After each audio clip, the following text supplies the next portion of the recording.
What's going on, everybody? Mortem here, this time bringing you a look at TRPG Prelude Dark Pain, which saw its early access release yesterday from the time of this video, and you may have actually heard me talk about this before because a few months ago I covered it as part of a closed playtest, and they reached back out and asked if I wanted to take a look at the early access build in particular, which is how I'm bringing you this video. And while I will be the first person to tell you that I do not love the name of this game, I do really enjoy the art style and the combat itself. I also think they're trying to do a lot of fun things, and so there's a good chunk of stuff for us to go over here, and thus let's go ahead and dive into it. So for starters, this released into early access for a base price of $20 US. It is actually a little bit less than that right now thanks to a launch sale, and what early access actually covers as of this moment is roughly the first act of the game, which will take you roughly 15 hours or so to get through. Along the way, you'll be able to play 9 of the different characters, each with their own unique loadouts and skills. You'll also be able to explore the game's world map, which includes its own quests, and various mechanics like crafting and upgrading your own gear, just so you know roughly what you're getting into. Now, they plan to spend about a year in early access overall. Over time, they will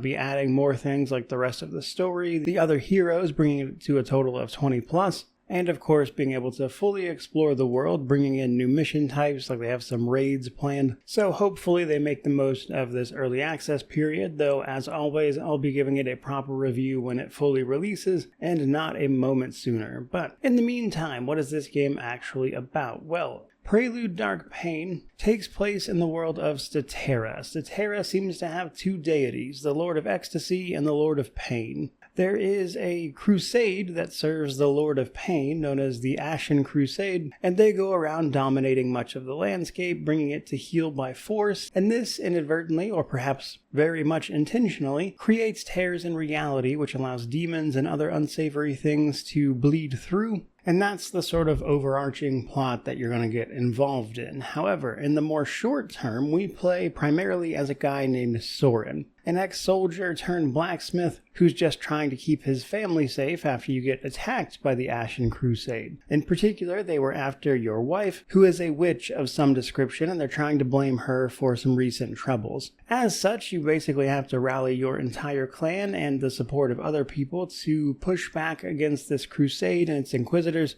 which then brings you along the larger narrative, but also puts you on the path of all these various heroes and things that will be helping you out along the way. Now, each of these characters is their own sort of set person with their own play style, equipment, and niche. It looks like you can have 5 characters in a given battle with you at a time, so that you're going to have to pick and choose, of course.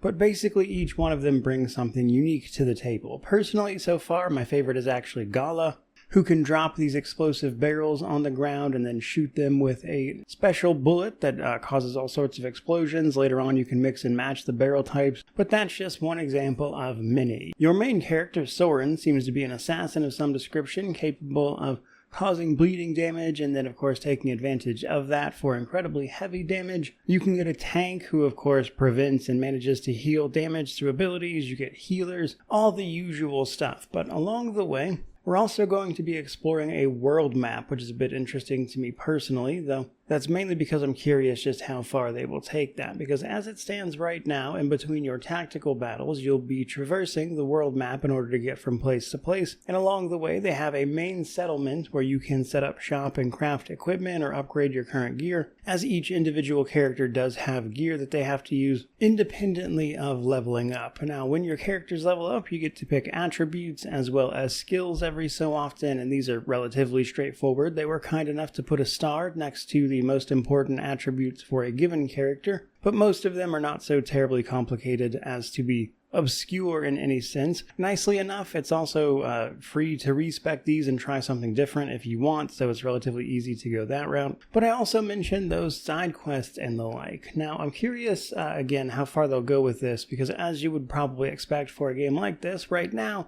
it's basically go talk to someone, they give you a quest to go fight someone, there's a tactical battle, and you come back. I'm curious, again, if they're just going to do anything like super interesting with the world map, or if it's just going to be a vehicle to get you from fight to fight. Now, outside of various quest givers you can run into, another thing you'll run into is, of course, enemies. They have a small detection radius, basically, that decides whether or not you actually step into a battle with them. And some are more easily avoided than others, of course. But we still naturally have to talk about the combat itself. Combat is, I would say, pretty familiar if you've played many TRPGs, but it's fun definitely in the mechanical sense. I think one of the things they try to do right away in some of the opening battles is show you some of the stuff that's possible. Like, for instance, there's a fight on top of carriages where you can knock enemies off to their death, that kind of thing. They also show some big enemies doing their thing, that stuff, etc. But in terms of what you can actually do, on your turn there is an initiative order, of course, deciding who can go when, and each character can take a movement, attack, and then also use their skills. If they have any skill points left, they can then choose to use that to defend instead.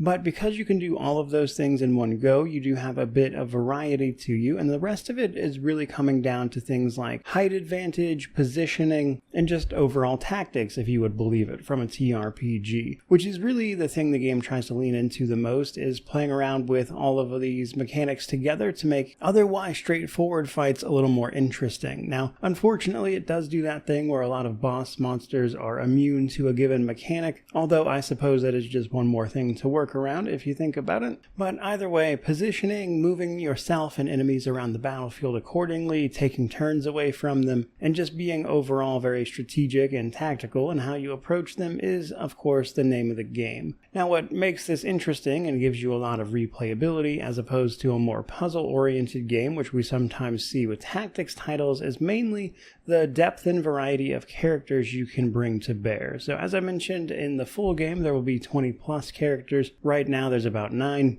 But each of these characters has 8 active abilities. You can only have 4 active at once, and then a whole bunch of passives. And thanks to their skill tree, you can sort of mix and match how you please and try to make these characters what you want them to be, even outside of their set skill set. But while you have a lot of options in terms of, again, skills and characters to actually use, you can, again, seemingly only bring 5 of them with you in most cases, which means you are going to want to make the most of every single one of those slots and pick characters who blend together pretty well. And if that wasn't enough for you, a lot of the battles also have challenges associated with them, giving you an opportunity to complete a battle not just by actually winning it, but also by doing extra objectives. Now, I will say I also don't think that system is fully fleshed out, both in terms of balance, yes, but also the fact that it doesn't appear that you can replay most battles at the moment, so that's something that is typically in these games. But overall, I would say that the combat seems pretty fun thus far. I like what they're trying to do with the world map and all the characters. I like the story, I like the art, and when you put all of that together, I think it makes for an interesting title. But as always, a game in early access is inherently not finished, and as I already mentioned, I'll be taking a full look at it when it releases in full, because while I think there's a lot of potential here, it is ultimately just a piece of the total puzzle. However, I do hope they take their time in early access to actually really flesh this one out. In particular, I would